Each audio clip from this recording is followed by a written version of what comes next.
ঢাকা কেন্দ্রীয় বিশ্ববিদ্যালয়ের অধ্যাদেশ জারির দাবিতে দ্বিতীয় দিনের মতো রাজধানীর সায়েন্স ল্যাব মোড় অবরোধ করেছে ৭ কলেজের শিক্ষার্থীরা। বৃহস্পতিবার দুপুরে শিক্ষার্থীরা কলেজ ক্যাম্পাস থেকে মিছিল নিয়ে এসে রাস্তা অবরোধ করে। এ সময় তারা অধ্যাদেশ জারির দাবিতে নানা ধরনের স্লোগান দেন।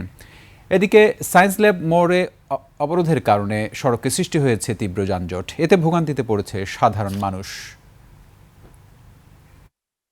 রাজধানীর সায়েন্স ল্যাব মোড় থেকে যুক্ত হচ্ছেন সহকর্মী আবু সাইদ। চলে যাচ্ছি সরাসরি তার কাছে। সাইদ, সেখানকার অবরোধের কি অবস্থা এখন? শিক্ষার্থীদের বক্তব্য কি? অবরোধ কতদিন চলবে? কিভাবে এর পরবর্তী প্রক্রিয়া কি?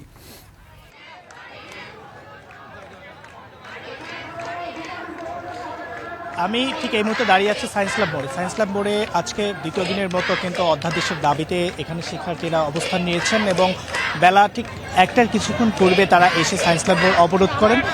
গত দিনও তাদেরকে আমরা লক্ষ্য করেছি সায়েন্স ল্যাব সহ আরও 3টি পয়েন্টে অবরোধ করেছেন। আজও কিন্তু শুধু সায়েন্স ল্যাব না, আরও 3টি পয়েন্টে তারা যে অবরোধ সেই অবরোধ তারা কিন্তু করেছেন। আমরা একটু যদি দেখাচ্ছি, আমার পিছন ভাগে যে শিক্ষার্থীরা আছেন এবং শিক্ষার্থীরা সেখানে কিন্তু তাদের দাবিতে এখন পর্যন্ত অনড় এবং কোনো ধরনের যানবাহন তারা কিন্তু এখান থেকে আসলে চলাচল করতে দিচ্ছেন না, অর্থাৎ জরুরি কোনো পরিবহন সেবা ছাড়া। আমরা লক্ষ্য করেছি আজকে যখন তারা অবরোধ করেছেন তখন এখানকার যারা পথচারী ছিলেন বা যারা যাত্রী ছিলেন তাদের সাথে কিন্তু কয়েক দফা সেখানে কিন্তু বাকবিতণ্ডা হয়েছে এবং আমরা যেমনটি আসলে লক্ষ্য করেছি যে সেখানে শিক্ষার্থীদের সাথে তারা কিন্তু বারবার বলছেন যে প্রতিদিন তারা এভাবে রাস্তা অবরোধ করে যে আন্দোলন করছেন সেটাই আসলে মানুষের যে ভোগান্তি হচ্ছে সেগুলো কিন্তু তারা সেগুলো নিয়ে তারা কিন্তু প্রতিবাদ জানিয়েছেন। পাশাপাশি আমার সাথে আছেন এই মুহূর্তে ঠিক ঢাকা কেন্দ্রীয় বিশ্ববিদ্যালয়ের দাবিতে আন্দোলনরত একজন স্টুডেন্ট। আমরা একটু কথা বলতে চাই আপনার সাথে। আপনাদের মূলত আসলে কি দাবি এবং এই যে পরপর আপনারা 2 দিন ধরে এখানে অবস্থান করছেন, আসলে আপনাদের দাবির আসলে কতদূর পর্যন্ত হলো বা এখানে তো আসলে জনগণের ভোগান্তি হচ্ছে, আসলে আপনাদের অবস্থান কি?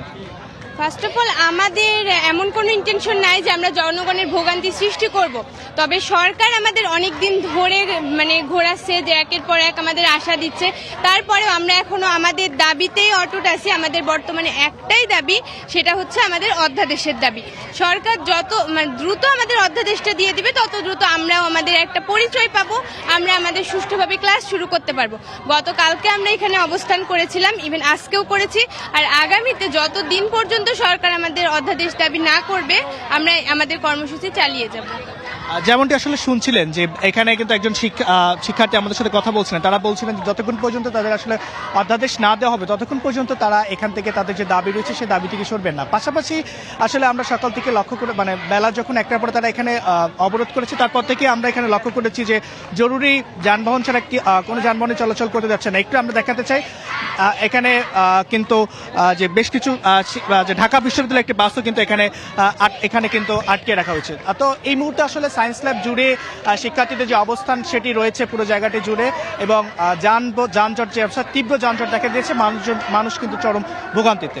এটি ছিল এই মুহূর্তে সায়েন্স ল্যাব থেকে সর্বশেষ। জি সাইদ, আপনাকে অজস্র ধন্যবাদ।